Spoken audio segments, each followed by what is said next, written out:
All right, today we are putting on our detective hats and diving deep into a security report. Now, I know what you're thinking, but this is not your average dry report. No, this is a story. It's a story about how data can uncover hidden clues, profile suspects, and yeah, even predict a threat before it actually happens. So let's get into it. So here's the million-dollar question for any security team, right? You've got this constant flow of activity. People, deliveries, cars coming and going. Almost all of it totally normal, totally harmless. But somewhere, hidden in all that noise, there could be a tiny signal of a real threat. How in the world do you filter out all that static to find the one pattern that truly matters? Well, that's the case we're cracking today. You know, every good investigation starts with a case file, and ours comes from a security report that looked at 65 different incidents. The analysts blended data from perimeter security logs with records of labor activity. But the real goal here, it wasn't just to look back at what happened. It was to find those hidden connections, the patterns that could predict what's coming next. And this is the absolute key. It's all about shifting from being reactive to being proactive. So instead of just logging an incident after the fact, the idea is to build a model that can flag what the report calls a pattern yellow, basically a set of behaviors that matches up with past threats while it's still unfolding. It's about using the data from today to get a glimpse of tomorrow's risks. Okay, so just like any good detective, the first thing the analysts did was look at the basics, the when and the where. Do risks spike at a certain time of day? Are some locations just naturally more vulnerable than others? These are your first leads in any investigation, the obvious clues you follow before you start digging any deeper. And boom, right away a pattern pops out. The data points to this very specific 2-hour block in the afternoon, from 3 to 5 p.m., that the report calls the threat window. During this time, the chances of an incident matching a known threat profile, that pattern yellow, they shoot up by almost 32%. That's a huge clue right there. It tells us that timing is a really critical piece of this puzzle. Now here's where it gets really interesting. We have our first two clues, time and place. And while certain locations are definitely hotspots, the data shows that the timing of an event, and specifically how that timing lines up with shift changes, is a much more reliable predictor of a potential threat. So it's not just about the time on the clock, it's about how that time relates to the actual flow of people. Okay, so time and place are giving us a pretty good framework, but let's be real. They don't tell the whole story. A person standing at a gate at 4 p.m. could be a threat, or they could just be someone finishing their shift, right? To really get a handle on the risk, we have to go deeper. We have to start looking at behavior, the specific actions that separate something routine from something that could be a real problem. So this is where we bring in the heavy-duty forensic tools. To really decode these behaviors, the analysts used a technique called factor analysis. This basically let them sift through more than 15 different behavioral markers and then group them into 3 really distinct profiles. Think of them as 3 common MOs, or methods of operation, that started to define the threats they were seeing. First up, we have a profile we can call the watcher. And this isn't just someone casually looking around. The data identified this specific pattern called surveillance synchronicity. What that means is these people show an unusually high awareness of where security cameras are.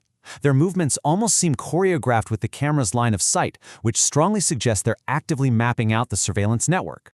Our second profile is the surveyor. These folks are way more focused on the facility itself. Their behavior is all about what's called asset reconnaissance, which includes things like staring at a piece of equipment for a long time or systematically scanning the perimeter fence. They're not just passing through, they are actively gathering intelligence on physical assets. And our final profile, let's call them the prober. This MO involves something the report calls operational probing. We're talking about things like weird stops or vehicles moving unusually slowly, things that just don't fit the pattern of a normal delivery or service call. Their actions are a clear deviation from the norm, suggesting they might be testing security responses or searching for weak spots. So we've looked at when, where, and how. But the single biggest breakthrough in this entire investigation, the clue that changed everything, came from answering a completely different question: who? It turns out the most important piece of evidence wasn't what people were doing, but who the system said they were. And just look at this. This is the big reveal right here. The subject code, which is basically just the job, category, or designation given to someone in the system. It accounts for a massive 46% of the influence on risk. That's huge. It's more predictive than time of day and location combined. This one piece of information turned out to be the master key to predicting a threat. And it gets even crazier.